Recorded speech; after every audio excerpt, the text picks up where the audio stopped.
Wana wa ufalme popote pale mlipo duniani, mimi ni Dr. Gunewe, balozi wa serikali ya mbinguni hapa duniani. Leo nataka tujifunze kuhusu mpango wa serikali ya mbinguni wa kubadilisha ulimwengu. Tunafahamu wote tangu Adamu na Hawa walipopoteza ufalme wa mbinguni hapa duniani, wakiwa pale bustanini Eden, dunia nzima ikapoteza mfumo sahihi, right system, mfumo sahihi ambao serikali ya mbinguni iliutengeneza kwa ajili ya wana wa ufalme hapa duniani ili waweze kutembea au kuishi maisha yenye ujazo wa kifalme kupitia ule mfumo sahihi kabisa. Tangu hapo, baada ya kupoteza ule ufalme na kupoteza ule mfumo, sasa duniani kukaa kunazaliwa mifumo ambayo kamwe haiwezi kumpa mwanadamu maisha yenye ujazo wa kifalme sawasawa na hadhi na nafasi yake kama mtoto wa ufalme wa mbinguni. Ndio maana mpaka leo huwezi kupata duniani nchi ambayo raia wake wote wanakubaliana au wana appreciate serikali za nchi yao kwa 100%. Utakuta kuna wengine wana appreciate, kuna wengine hawa appreciate, wanakataa, wanapinga serikali karibu dunia nzima, nchi zote. Na pia huwezi kupata wanadamu walio katika familia au katika vikundi fulani wakafurahiana katika maisha yao yote, yani kwa 100%. Lazima kuwepo na mikinzano au migongano, na huwezi pia kupata duniani watu wanaweza kuridhika au kuridhishwa na wanadamu wenzao kwa 100%, kwa sababu kuna tatizo la kimfumo, yani ule mfumo sahihi unaoleta coordination kutokea serikali ya mbinguni kuja kwa wanadamu na vitu vyote vinavyomzunguka ambavyo anakwenda kuvitawala. Ile coordination ya kimfumo imeondoka. Kwa hiyo sasa wanadamu wanahangaika, kwa hiyo wanatengeneza vitu vya kuwasaidia kudhibiti dunia. Kwa hiyo wanajitengenezea mifumo mbalimbali ambayo yenyewe haina muunganiko. Kwa hiyo ndio maana unaona dunia inasumbua, watu wanakosa maelewano, coordination. Sasa unaweza kujiuliza tatizo ni nini? Tatizo ni mifumo iliyotengenezwa duniani kwa idea au kwa taarifa zisizo sahihi, na mifumo hii ilitengenezwa na wanadamu wenyewe wakiwa hawana taarifa sahihi katika ile kutapatapa kutafuta solution. Lakini pia mifumo hii ilitengenezwa kwa kupata ufunuo kutoka kwa mapepo, ufalme wa giza kwa ujumla. Kwa hiyo ndivyo vitu vikazaliwa, mifumo ikazaliwa kwenye fahamu za watu, na ndio inayowasumbua duniani. Sasa mifumo yote iliyotengenezwa duniani haina mahusiano na ufalme wa mbinguni, na ndio maana wanadamu, mifumo hii ndio maana inawatesa. Sasa serikali ya mbinguni ilitengeneza mfumo mmoja wenye kuendesha kila kitu duniani, lakini baada ya kupoteza ufalme wa mbinguni na dunia kukosa mwelekeo, sasa yani kila kitu wakawa wanahangaika, kila wanadamu wanahangaika, wanatengeneza mifumo ili waweze kuiendesha dunia ili sasa. Lakini mifumo hiyo waliotengeneza, kila mfumo unatengeneza kitu chake, unaendesha kitu chake, tena sio kwa ufanisi, lakini pia haiendeshi katika muunganiko unaotakiwa. Ndio hilo sasa tunaloita, hilo ndo tunaita anguko la kimaarifa, yani epistemological pitfall. Sasa swali ni kwamba mifumo hii inakaa wapi? Kuna mtu mwingine anasema tunataka tubomoe mifumo ya dunia, au utasikia mifumo ya kiserikali. Wanafikiri mifumo ya kiserikali inakaa kwenye serikali yenyewe, wanafikiri labda mifumo ya ndoa inakaa kwenye ndoa yenyewe. Ndio dunia watu hawaelewi wapi mifumo inakaa. Wanafikiri labda ni kama nyaya fulani, au wanafikiri labda ni kubomoa katiba au kubomoa kitu fulani, au kuna document fulani ndio mfumo. Kumbe sio hivyo, kwa sababu ya kukosa maarifa sahihi. Lakini mifumo haikai kwenye dunia, kwenye physical world. Ndio maana watu wataandamana sana na kufanya vurugu kwa serikali zao, lakini hawataweza kupata majibu wala kubadilisha mfumo. Lakini watu watauana na kuumizana bila kuleta mabadiliko yote. Watu watabadilisha serikali, watafanya mapinduzi ya serikali zao, watapinduana, lakini hawataweza kufanya mabadiliko yote. Watu watazilalamikia sana serikali zao duniani, lakini bado hawataweza kupata matokeo yote. Lakini tatizo ni kwamba hawajui hilo wanalolishughulikia sio jambo lenyewe. kwa sababu wao wanajua tatizo ni mifumo ya serikali, wakijua kwamba mifumo iko serikalini. Mifumo mibovu wanayolalamikia watu katika familia, katika jamii au serikali, haipo kwenye familia wala haipo kwenye jamii wala haipo kwenye serikali yenyewe. Kule utakuta kuna documents tu ambazo zenyewe sio mfumo. Mifumo huwa haionekani wala haipo physical ukaiona kwa macho, na hiyo ndio siri ambayo watu wanataka waifahamu. Mifumo yote inayoendesha dunia, nataka nikupe siri leo, ipo kwenye minds au fahamu za watu. All the systems zinazoendesha dunia zipo katika, zimekuwa infiltrated katika minds za watu, ziko kwenye minds za watu, kwenye wanadamu. Kwa hiyo wewe unayetaka kwa mabadiliko ndani mwako pia kuna mifumo, na huyo anataka alete mabadiliko, kuna mifumo iko kwenye minds, haipo kwenye mifumo, haipo kwenye serikali, haipo kwenye familia, ila ipo kwenye minds za wanadamu. Sio vitu ambavyo unaweza kuvishughulikia kwa kushambulia kitu fulani. Unaweza ukashambulia serikali, ukamshambulia mtu, ukashambulia chochote, lakini usifanikiwe, kwa sababu mifumo hii mibovu ambayo inaitesa dunia yenyewe ipo kwenye fahamu za watu ndani yao. Ipo kwenye minds zao, ipo kwenye fahamu zao, na ndio maana uweze kubadilisha chochote duniani na ukapata matokeo, kwa sababu maisha yanaendeshwa ndani ya minds of the people, kwenye minds za watu, kwenye fahamu za watu. Kwa hiyo humu ndani yetu, kwenye minds zetu, ndio mifumo ya kuendesha maisha inayofanya kazi. Kwa hiyo sio hizi nyaraka unazoziona, hizi sio documents kama unazoziona za serikali au sheria hizo wanazotengeneza, yani minds za watu ndio zilizo na mifumo. Sasa ili upate matokeo ya mabadiliko ya kimfumo, ni lazima ubadilishe mind au fahamu za watu, kwa sababu minds au fahamu za watu ndio zinazotafsiri maisha yote ya mwanadamu. Kwa mfano, wanadamu wanapodai kwamba tuongezewe mishahara, tatizo sio kiwango cha mishahara kuongezewa mara kwa mara, tatizo liko kwenye ufahamu, kwenye mind zao. Ndio maana watu kama hawa, hata kama utawapa mishahara mikubwa, kwa mfano utasema utawapa walimu mshahara wa kima cha chini cha milioni 3, bado wanavyozidi kuenda, miaka nenda rudi, utashangaa siku watasema ile ndogo, watataka kuongezewa. Kwa hiyo utakapoongezewa utawapa milioni 5, miaka inavyozidi kwenda watakuja kusema tena milioni 5 ni ndogo. Utakapoongezea tena utawapa milioni 10, bado watasema milioni 10 ni ndogo, kwa sababu tatizo sio kiwango cha mshahara, tatizo ni mindset. Yani the problem is in the mind, yani tatizo liko kwenye ufahamu. Wana corrupt mind ambayo haiwezi kutafsiri maisha kwa usahihi. Ndio maana wanahangaika everyday, kila siku wana struggle. Hauwezi kuwapa majibu kwa kuwapa kile wanachokitaka, kwa sababu hawajui wao wanataka nini. Wanadamu hata kama utawatengenezea miundo mbinu ya kila aina, barabara zote zikakamilika mpaka zinazoingia ndani mwao kwenye vyumba vyao, mashule zikawa shule za kila aina, kila kona, lakini bado fahamu zao hazina tafsiri sahihi ya utoshelevu wa hivyo vitu na maendeleo. Kwa hiyo bado unakuwa hujafanya kitu, bado watu hao wataona bado serikali haifanyi kitu, na ndivyo ilivyo, kwa sababu tatizo watu wanashindwa kuelewa. Tatizo ni liko kwenye minds za watu, yani minds zao hazina uwezo wa kutafsiri kwa usahihi maisha na utoshelevu. Tatizo ni kwamba wanadamu wana mind au fahamu ambazo zina mifumo ambayo haiwezi kutafsiri vitu kwa usahihi. Kwa hivyo huwafanya wanadamu wengi kutokujua wanataka nini. Yani wanadamu wengi karibu wote hawajui wanataka nini. Kwa sababu gani? Wanadamu wana corrupt mind, wana mind batili isiyo na uwezo wa kutafsiri usahihi wa maisha, kutokana na ile anguko la kimaarifa tunaita epistemological pitfall, baada ya Adamu kupoteza ufalme.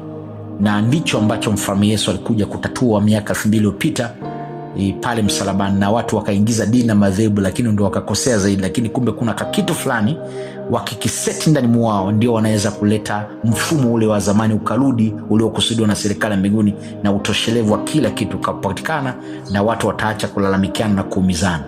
Ni vema kufahamu kwamba mind au fahamu ndio unazalisha maisha ya mwanadamu.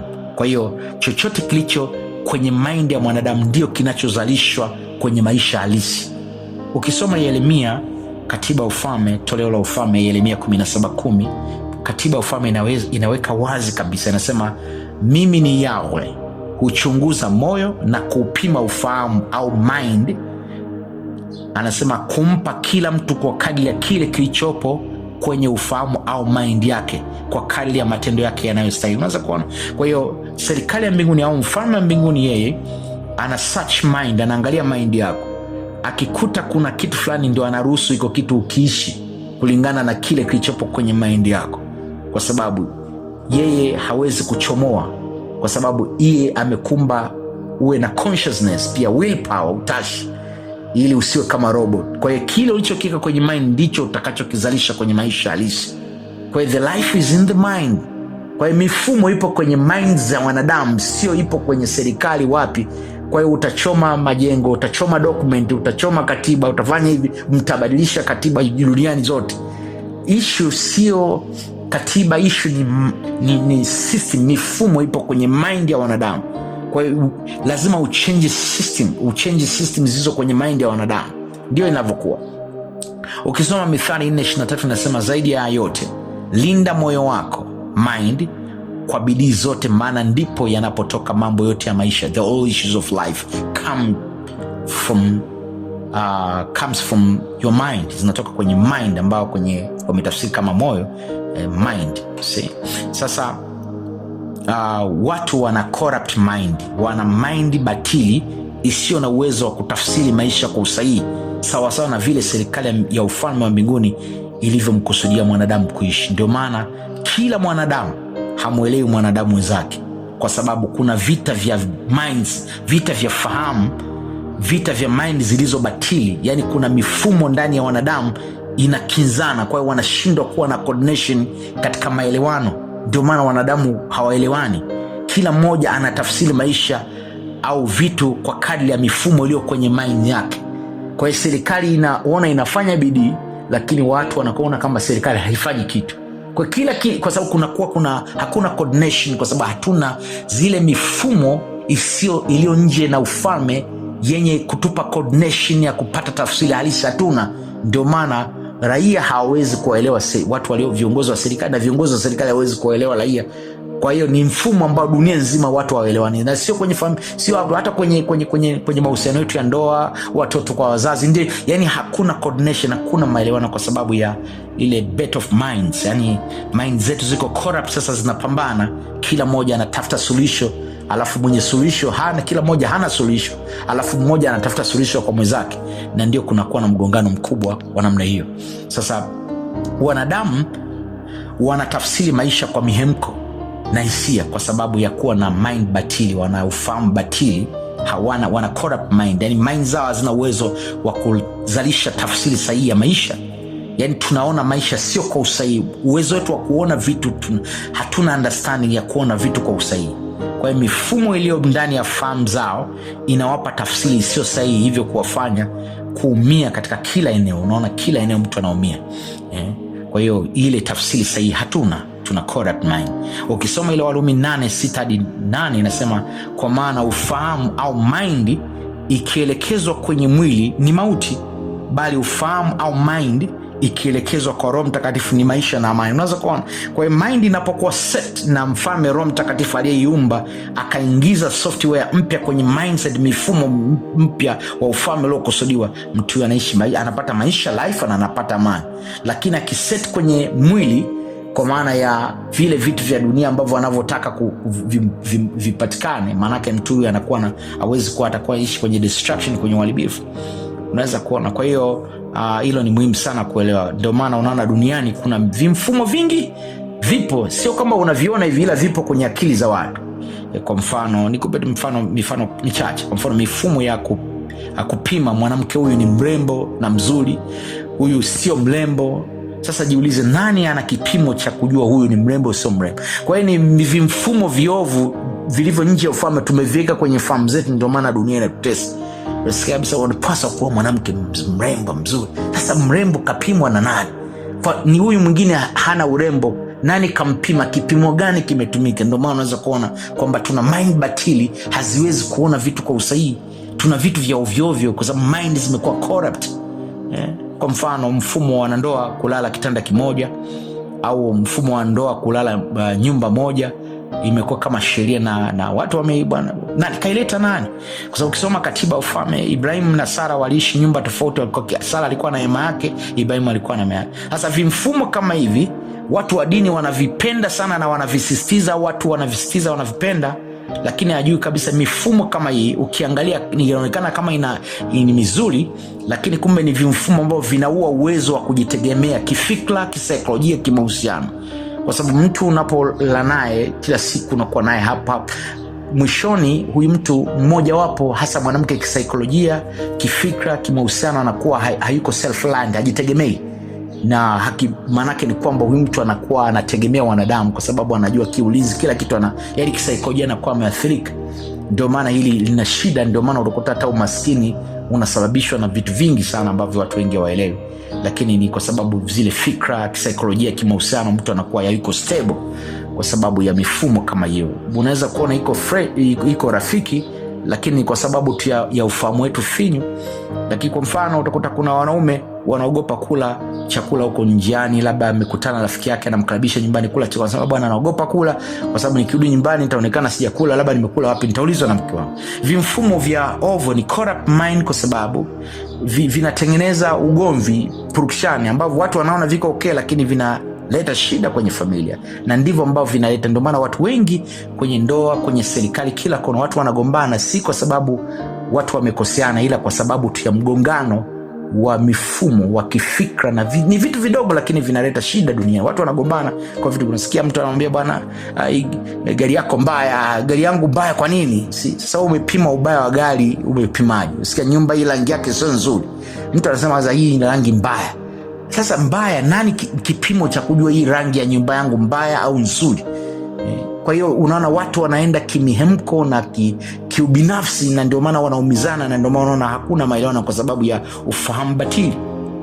Kwa mfano mifumo ya serikali ya kukusanya kodi za wananchi kisha wananchi wakasubiria maendeleo. Hii inazipa sana serikali lawama kwa kuonekana serikali zina pesa nyingi, lakini kumbe majukumu wanayo mengi na wanashindwa kutekeleza, na watu wanasubiria kitu kidogo, utakuta cha kutengeneza tu barabara ya mtaa wanasubiria serikali. Kwa sababu gani? Kwa sababu ni mfumo unaodumaza. Lakini kwa watu wenye sound mind wanajua kabisa serikali inahitaji kulipa mishahara kwenye shule na sehemu nyingine, ilipe mishahara kwenye mahospitali. Kwa hiyo unaona kazi ya serikali inahitaji pesa nyingi sana. Kwa hiyo basi na sisi wananchi, kwa sababu pesa zetu zinatumika kwenye kodi, basi tuchangishe za kwetu sisi wenyewe pia nyingine, tutengeneze barabara zetu. Kwa hiyo tukitengeneza watu wajizoeze kujichangisha, wakawa na mfumo kabisa wa namna hii, unaweza kuwa kabisa kwenye mind zao, tunaweza kuona mambo makubwa yakitokea. Kwa hiyo mifumo inayoendelea kwa mfano kwa fahamu za Afrika, unasikia watu wanasema Afrika iko sana, serikali haijatufanyia chochote. Unajiuliza, ukiangalia kuna barabara za lami, kuna vitu vinaendelea, serikali ina jeshi linalipwa mishahara, linalinda watu, barabara zinatengenezwa, vitu vinafanyika, lakini watu wanasema haijatufanyia chochote. Sasa hii inaua uwezo binafsi wa kufikiri na kufanya kazi kwa bidii. Ndio maana vimfumo watu wameviplant kwenye fahamu zao, na ndio vinavyoitesa dunia, na ndio kuna mgogoro mkubwa sana katika karne hizi kati ya wala vijana wengi pamoja na serikali zao katika Afrika, kwa sababu ya wana corrupt mind, wana mind batili, na ndio maana kuna haja sana ya kuleta suluhisho katika hili. Sasa solution ni nini? Mifumo yote duniani tunaibadilisha kwa kubadilisha mind au fahamu za watu. We need to transform minds of the people. We need to change minds of the people. Lazima kutransform, na ndio mpango hasa wa serikali ya mbinguni. Wakati Bwana Yesu anakuja, mfalme Yesu duniani akalipa gharama ya kosa la waini ili kurejesha ufalme. Moja ya vitu mpango wao ulikuwa ni kubadilisha mind za watu kwanza, zitoke katika mitazamo walionayo ili wapate information mpya, ili kutengeneza mifumo mipya ambayo inaweza kuwasaidia kutafsiri maisha kwa usahihi. Ama sivyo watu wataendelea kuwa na vurugu na kufanya vurugu mbalimbali. Kwa hiyo mifumo yote duniani tunaibadilisha kwa kubadilisha mind au fahamu za watu, na wala si kwa kupigana vita, wala sio kwa kuandamana, wala sio kwa kufanya fujo na kadhalika. Njia pekee ya kubadilisha mind au fahamu za watu ni kwa kuwapa taarifa sahihi, right information, au kweli sio original information. Sasa kweli yenyewe haziletwi na motivation speakers, walimu wa mashuleni, pana. kuna ukweli inaletwa. Kile ambacho serikali ya mbinguni ilikusudia mwanzo, taarifa iliyokusudiwa mwanadamu aishi tangia mwanzo ni ipi? That's the truth. Hiyo ndio inaitwa original information au right information, kwa sababu aliyetumba, aliomba dunia, anajua ni software, ni information gani akiwa nayo mwanadamu ndio inamfanya arudi kwenye system yenye maisha aliyokusudiwa. Sasa elimu ya ufalme pekee ndio taarifa sahihi inayoweza kumrejeshea mwanadamu usahihi katika kutafsiri maisha, na sio elimu za dini wala madhehebu wala elimu za darasani wala elimu yoyote, bali ni elimu pekee ya ufalme. Sasa taarifa, lazima tufahamu kwamba taarifa ndio zinazojenga mifumo kwenye fahamu au mind za watu, na pia taarifa hizo ndio zinazoweza kubomoa au mifumo mibovu kwenye fahamu za watu. Na ndio maana information ndio kitu kikubwa kinachotengeneza mifumo kwenye mind za watu, kwa sababu hakuna namna unavyoweza kufika kwenye mind ya mwanadamu kuigusa. Namna pekee ni ya kutumbukiza information kwa mtu huyo, ndio inakwenda kukaa na ndio inakuwa system, ndio inayorun maisha yake au inaendesha maisha yake. Na ndio maana katiba ufalme katika Waefeso 4:23 inasema mfanywe upya tena katika fahamu au mind zenu. Maanake the renew of the mind, renew of the mind, maanake urudishwe tena kwenye upya ule wa kwanza. The renew of the mind, mfanywe upya tena, the renew of the mind. Muwe na mind ile ya zamani ambayo Adamu na Hawa waliumbiwa kabla hajaupoteza ufalme. Maana ile mind ndio ilikuwa imejaa software halisi ya kiufalme yenye kumfanya mwanadamu kuweza kuiendesha dunia vizuri. Lakini Wathesalonike wa kwanza tena 5:23 katiba ufalme inasema Elohim mwenyewe, Elohimu wa amani awatakase ninyi kabisa fahamu au minds zenu. Unaweza kuona sanctify your minds, maanake mind zetu lazima zitakaswe, maanake ziondolewe mifumo ile miovu ili ingizwe mindset mpya za kiufalme, ili wanadamu wapate ile software halisi ambayo ingeweza kuwasaidia kwa ajili ya kuweza kuendesha maisha. Ndio maana habari njema ya ufalme au elimu ya ufalme ndio elimu pekee duniani inayoweza kumtengenezea mwanadamu mfumo sahihi wa kupata tafsiri sahihi ya maisha.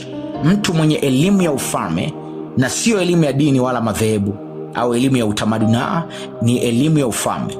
Mtu huyu ana nguvu ya kuona vitu kwa usahihi na kutafsiri maisha kwa usahihi.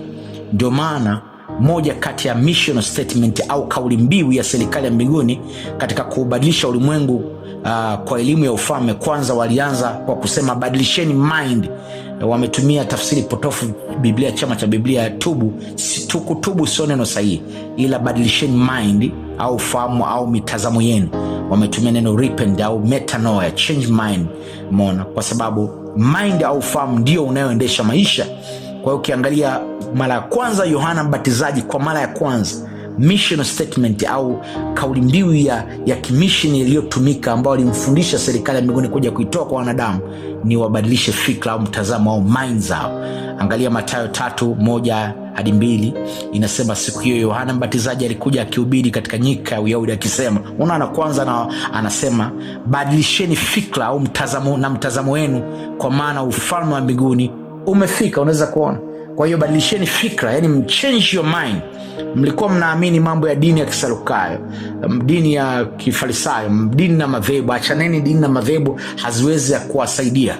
Saizi badilisheni fikra, achaneni. Hebu anasema hivi, maana ufalme umefika. Sasa rudini kwenye mindset ya kiufalme, kwa sababu nyinyi mliumbwa kama governmental figure, yani ni watu wa kiserikali ambao mnaopaswa kutawala dunia. Hamjaumbwa kwa ajili ya mambo ya dini na madhehebu. Kwa hiyo badilisheni mitazamo yenu ili muingie kwenye kingdom mindset, ili muanze kuidhibiti dunia kwa usahihi, kwa sababu hiyo ndio software, hiyo ndio taarifa pekee yenye uwezo wa kuwarudishia mfumo ambao unaweza ukatafsiri maisha kwa usahihi na kuona vitu kwa usahihi.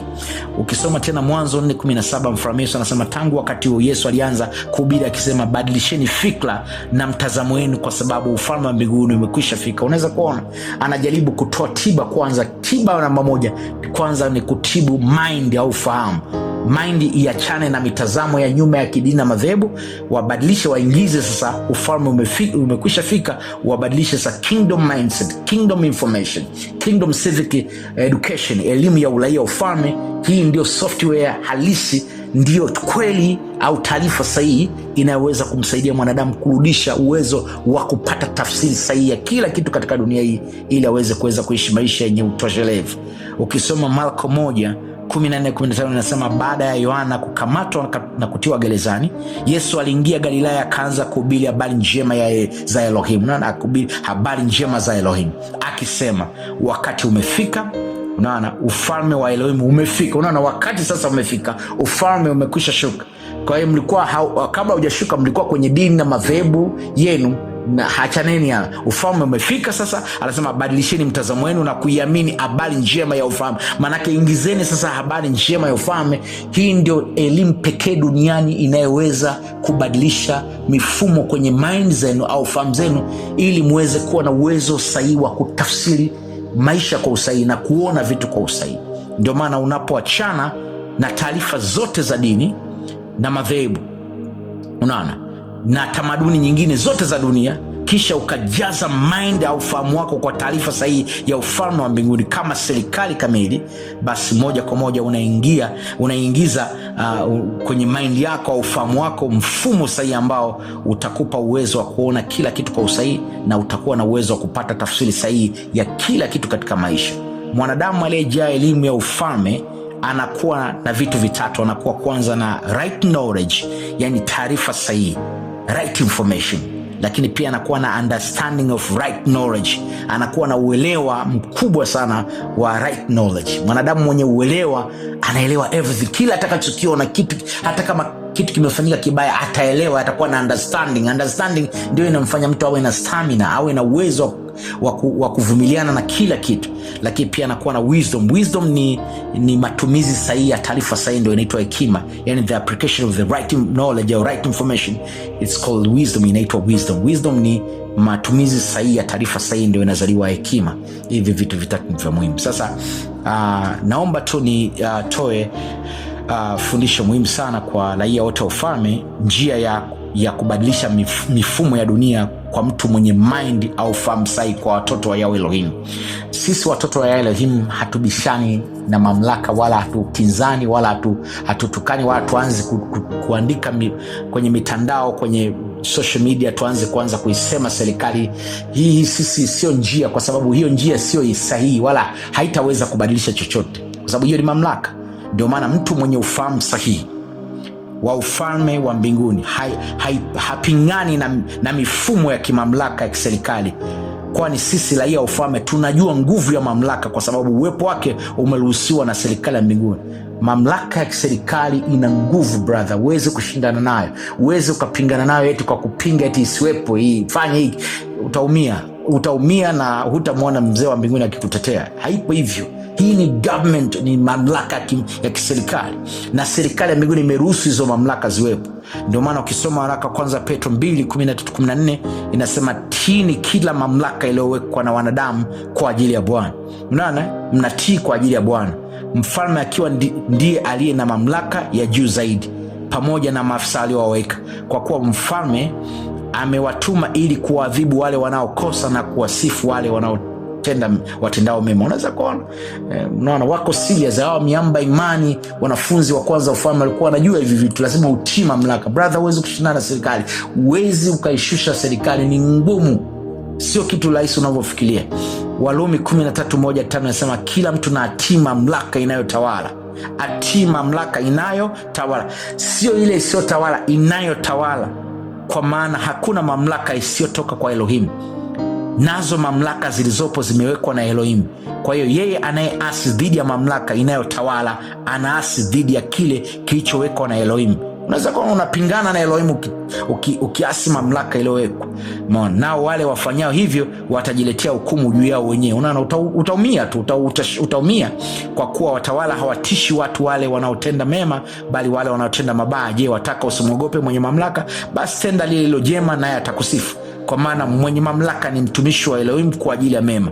Lakini kama ukitenda mabaya, basi ogopa, kwa kuwa hauinui upanga bila sababu. Yeye ni mtumishi wa Elohim, mjumbe wa Elohim wa kutekeleza adhabu juu ya watenda mabaya. Kwa hiyo ni lazima kutii wenye mamlaka, si kwa sababu ya kuogopa adhabu iwezayo kutolewa, bali ifanyike kwa msukumo wa ndani, kwa dhamiri njema. Unafanya kwa dhamiri njema. Kwa hiyo ndio maana mtu mwingine anasema sasa serikali hii mbona imeingia madarakani sio kwa halali? Uhalali anayeupima ni nani? Wewe una kipimo cha kupima uhalali wa kuingia. Serikali ikishaingia wewe yani kwa namna yote mbingu imeruhusu, kwa sababu hiyo ni serikali. Sasa unaposema uhalali, anayepima uhalali, mwenye benchmark ya uhalali ni nani? Ndio maana hilo ni muhimu sana kwa nalo makini. Basi Mfalme Yesu, ndio maana kwa kuona kwamba serikali zina mamlaka, zina nguvu, hatuwezi kushindana nazo.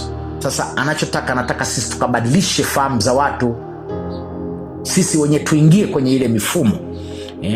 Ndio maana Mfalme Yesu alitufundisha kuingia kwenye mifumo ili tukae kwenye mamlaka na kubadilisha mind za watu na kuwafanya kuwa mwanafunzi.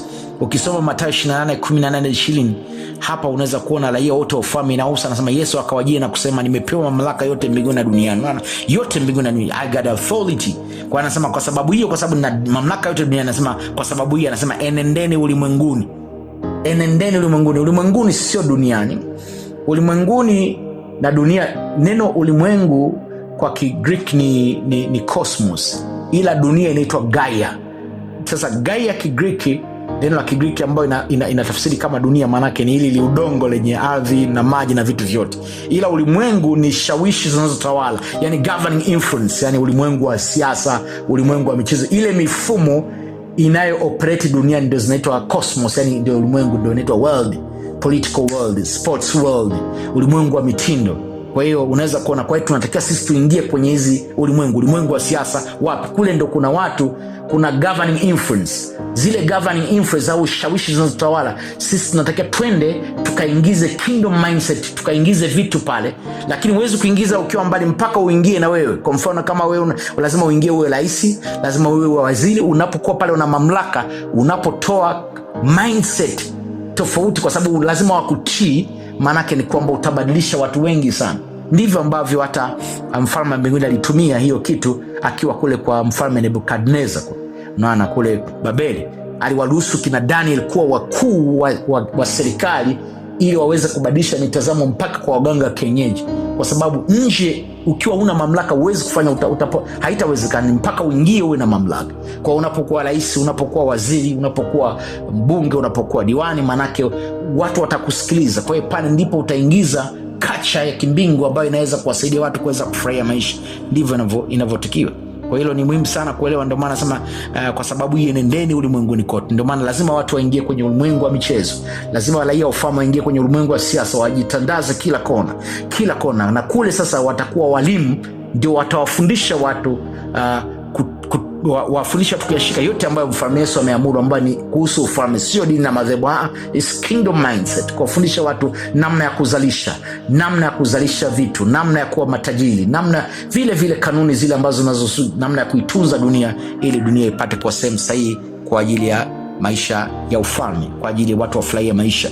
Tulete baraka kwa watu, wafanyie watu waweze kufurahia maisha, ili serikali ya mbinguni itukuzwe, sio kwenda kwa ajili ya kuleta mitazamo ya kidini. Ni kingdom mindset, na serikali ya mbinguni inaingia, kingdom is in action, inaingia kwenye serikali za dunia kwa ajili ya kusababisha vitu kutokea, kuwafanya watu waweze kupata miundombinu na vitu na utoshelevu pia, na kuwa change watu mind ili wapate tafsiri sahihi ya maisha, ili wasiweze kuwa wasumbufu, wawe watu ambao wanaweza wakafanya mambo makubwa katika serikali zao na kuungana pamoja kwa umoja na kuleta maendeleo kwa ajili ya nchi zetu. Hilo ni muhimu sana kulielewa. Wana ufalme, mimi naomba niwashukuru sana. Naitwa Dr. Gunewe, balozi wa serikali ya mbinguni. Serikali ya mbinguni imbariki kila mmoja. Asanteni sana.